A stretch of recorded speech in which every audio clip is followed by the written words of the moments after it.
कैसे हैं आप लोग?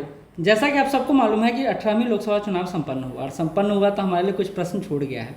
ये वीडियो है आपके लिए बहुत इंपॉर्टेंट है। सिर्फ 10 मिनट के अंदर आपको पूरे 18वीं लोकसभा का हर एक डिटेल दे दूंगा, और याद करिएगा तो एक क्वेश्चन यहाँ से आने का गारंटी है, ठीक है? तो एक क्वेश्चन सही करना है तो पूरा वीडियो देखना है, ठीक, शुरू से लेकर अंत तक। चलिए 18वीं लोकसभा का इंपॉर्टेंट फैक्ट हम लोग समझना शुरू करते हैं, ठीक। पहला जो फैक्ट इंपॉर्टेंट है कि संसद की बात कहाँ की गई है।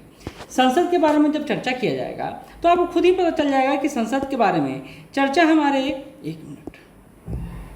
आर्टिकल 79 में किया गया है। आर्टिकल 79 में संसद का मतलब क्या होता है ये भी सुन लीजिए। संसद का मतलब होता है राज्यसभा, लोकसभा और राष्ट्रपति। ये क्वेश्चन यूपीएससी में पूछा गया है, यूपीपीसीएस में पूछा गया, तो ये क्वेश्चन बहुत आयत रूप से पूछा गया। दूसरा, तीनों मैंने बता दिया। संरचना और गठन के बारे में जो बात किया गया है 79 में किया गया है। आर्टिकल 79 संसद की संरचना और गठन के बारे में बात करता है। अब चूंकि आपको पता है कि लोकसभा का इलेक्शन हुआ है तो इसमें कितने मैक्सिमम मेंबर होते हैं, मतलब अधिकतम कितना सदस्य चुना जाता है लोकसभा के लिए, तो 550। पहले 552 था, लेकिन 2 एंग्लो इंडियन को अब हटा दिया गया है, तो उसकी बात ही नहीं करेंगे। अगला बात चलते हैं, कहते वर्तमान में कितना का चुनाव हुआ है? 543 का, 543, जिसमें 524 जो है स्टेट से चुने जाएंगे और 19 जो हैं संघ शासित प्रदेश से चुने जाएंगे। जैसे दिल्ली के बारे में आपको पता होगा, 7 सीट वहाँ से है। कहते सीटों का आवंटन कैसे होता है कि लोकसभा में कितना लोगों के आधार पर एक एमपी चुना जाएगा, मेंबर ऑफ पार्लियामेंट चुना जाएगा, तो वो होगा सीटों का आवंटन जनसंख्या के आधार पर। अच्छा, सबसे ज़्यादा सीट किसके पास है? तो यूपी के पास है, और यहीं पर बीजेपी को इस बार झटका भी लगा है। दूसरा सबसे ज़्यादा सीट महाराष्ट्र के पास है जो 48 है, और तीसरा पश्चिम बंगाल के पास है जो 42 है, और बिहार के पास 40 है। तो ये सीक्वेंस आपको याद रखना है, very very very important sequence है। यह यूटीज की बात करें तो सबसे ज़्यादा जो सीट है वो दिल्ली के पास है। सिक्किम, मिजोरम, नागालैंड ऐसे राज्य हैं जिनके पास मात्र 1 लोकसभा का सीट है, तो ये भी ध्यान में रखना, याद रखना है। अच्छा, आर्टिकल 330 कहता है कि लोकसभा में एससी और एसटी के लिए रिजर्वेशन होगा, आरक्षण होगा। तो एससी का कितना? तो 84 सीट। कितना में से? 543 में से कितना सीट? 84 सीट। और एसटी का 47 सीट, ठीक है। निर्वाचन प्रक्रिया क्या है? तो भारत में 2 तरह का निर्वाचन प्रक्रिया है, एक राष्ट्रपति, उपराष्ट्रपति और संसदीय समिति के परिप्रेक्ष्य में आप देखते होंगे एकल संक्रमणीय मत, सिंगल ट्रांसफरेबल वोटिंग सिस्टम। लेकिन जो प्रधानमंत्री का लोकसभा का इलेक्शन होता है उसे first past the post system को फॉलो किया जाता है, यानी जिसके पास सबसे ज़्यादा वोट पड़ता है वही जीतता है, चाहे एक के वोट का है ना ज़्यादा पड़ा हो, समझे?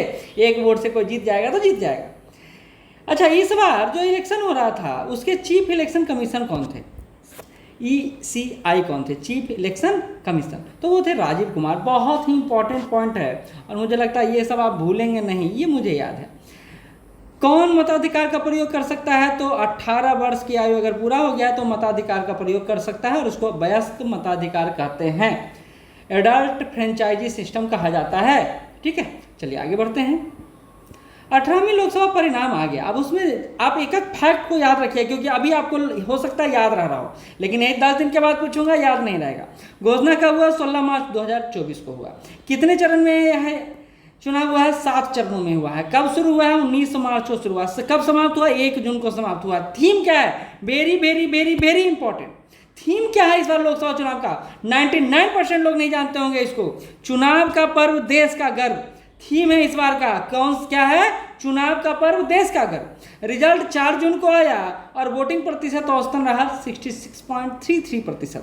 तो इस बार पिछले बार से कम ही वोट पड़ा है, 66.33% वोट पड़ा है। चुनाव आयोग द्वारा इलेक्शन 2024 में नवाचार को लाने के लिए myth versus reality register portal को भी लॉन्च किया गया है, ठीक है। इस पोर्टल के क्या होगा? पोर्टल, ठीक है, चुनाव में गलत सूचनाओं का प्रसार रोकने के लिए यह पोर्टल काम करेगा। क्या इस नाम होगा? Myth and reality register portal. तो इस पोर्टल को याद रखिएगा, क्वेश्चन पूछा जा सकता है कि भैया चुनाव में गलत सूचनाओं के प्रसार के लिए कौन सा portal election commission of India द्वारा लाया गया है? तो myth and reality register portal. KYC portal भी लाया गया, know your candidate portal.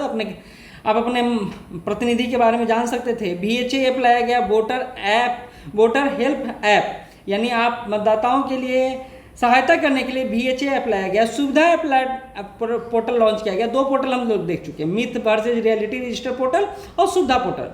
Candidate का नॉमिनेशन और मीटिंग की परमिशन के लिए, ये सारा के लिए आपको सुविधा पोर्टल पर रजिस्टर करवाना होता था। अच्छा, इस बार वोटर कितना रहे, तो टोटल वोटर का संख्या बहुत इंपॉर्टेंट है 96.8 करोड़। अब आप समझ रहे हैं कि 1 अरब के आसपास पहुंच चुका है वोटर। सिर्फ 64.2 करोड़ ने वोट दिया है और इसमें 31.2 करोड़ महिलाएं हैं। तो ये पूरा फैक्चुअल नॉलेज है जो आपको पता होना चाहिए। अब रिजल्ट आ गया, 4 जून को रिजल्ट आ गया, उसके बाद क्या, तो उसके बाद देखिए ये बहुत इंपॉर्टेंट है। एक निर्विरोध सांसद चुने गए हैं बीजेपी की तरफ से सूरत से। कौन है? मुकेश दलाल। बहुत इंपॉर्टेंट है, बहुत इंपॉर्टेंट है। सूरत से मुकेश दलाल जी हैं। कितनों पर मतदान हुआ है याद रखिए। अभी हमने क्या देखा, 543 सीटों पर मतदान होता, लेकिन इस बार कितना हुआ, 542। क्यों? क्योंकि एक तो मुकेश दलाल निर्विरोध चुने गए, उनके खिलाफ कोई था नहीं, तो मतदान ही नहीं हुआ, मतदान ही नहीं हुआ सूरत सीट पर। 70 महिलाएं सांसद चुनी गई, 13% महिलाएं जो हैं सांसद चुनी गई। 2019 में 78 महिलाएं चुनी गई थी, तो इस बार कम चुना गया है। तो नारी शक्ति वंदन योजना जो लाया गया उसकी प्रासंगिकता भी आपको दिखाई दे रहा होगा, है ना। कुल उम्मीदवार कितने रहे? 8,337। फिर से याद कर लीजिए, कुल उम्मीदवार कितने रहे? 542, 543 मानिए, क्योंकि मुकेश दलाल भी तो एक उम्मीदवार ही थे। 8,337 उम्मीदवार रहे, जिसमें 797 महिलाएं रहीं और 2019 में 720 महिलाएं थी। तो इस बार तो महिलाओं की संख्या ज़्यादा रहा प्रतिनिधि के रूप में खड़ा होने में, लेकिन जीत नहीं पाए। सर्वाधिक वोट से कौन जीता, ये बहुत इंपॉर्टेंट है, बहुत इंपॉर्टेंट। शंकर लालवानी जी इंदौर से हैं, 11.72 लाख वोट से वो जीते हैं। रकीबुल हुसैन जी धुबरी से कांग्रेस के हैं, 10.12 लाख वोट से जीते हैं। और एक हमारे शिवराज सिंह चौहान जी विदिशा से जीते हैं, 8.21 लाख वोट से जीते हैं। सबसे कम वोट से कौन जीता है, तो सुनिएगा, रविंद्र दत्ताराम बैकर मुंबई नॉर्थ से जीते हैं, शिवसेना। 48 मत से मात्र जीते हैं रविंद्र दत्ताराम बैकर जी। तो ये एक रिकॉर्ड है हमारे, इसलिए मैंने बोला first past the post system, यानी जिसके पास सबसे ज़्यादा मत आएगा वही जीतेगा, चाहे 48 मत ही क्यों ना आए। किस पार्टी को कितना मिला, तो यहाँ स्पष्ट रूप से दिया हुआ है 240 सीटें भारतीय जनता पार्टी को। उसके बाद सेकंड लार्जेस्ट पार्टी रहा कांग्रेस, 99 सीटें। फिर समाजवादी पार्टी 37 सीटें, ज़बरदस्त बवाल कर दिया इन्होंने।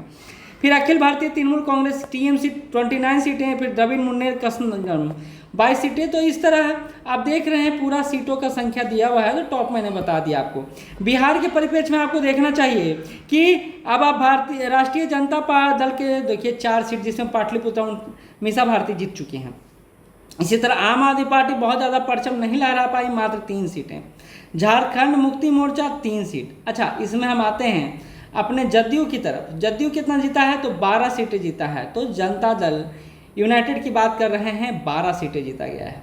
तो ये एक किंग मेकर की भूमिका में हमारे नीतीश कुमार जी आए, बहुत दिनों बाद खुश होंगे, या बहुत खुश भी थे, पैर भी लग रहे थे, अभी देखे होंगे प्रधानमंत्री के। खैर, ये हमारे संस्कार हैं। चंद्रशेखर पी सबसे अमीर, सांभवी पुष्पेन सबसे युवा सांसद बने हैं। चंद्रशेखर पी जो टीडीपी के हैं, गुंटूर आंध्र प्रदेश से, जीते हैं 3,44,695 वोटों से। इनके पास संपत्ति देखिए 5,705 करोड़ रुपये का संपत्ति है। केवी रेड्डी चेबल्ला कन्ना तेलंगाना से जीते हैं, 4,568 करोड़ का संपत्ति है। नवीन जिंदल 1242 करोड़ रुपये का संपत्ति है इनके पास। तो ये 3 महान शख्सियत हैं जो जीते हैं। अच्छा, सांभवी एलजेपी के उम्मीदवार हैं, 5 के 5 सीट एलजेपी जीत चुका है। समस्तीपुर बिहार से, उम्र मात्र 25 साल। पुष्पेश सरोज 25 वर्ष के। प्रिया सरोज 25 वर्ष से, मछली शहर यूपी से इन्होंने जीता है।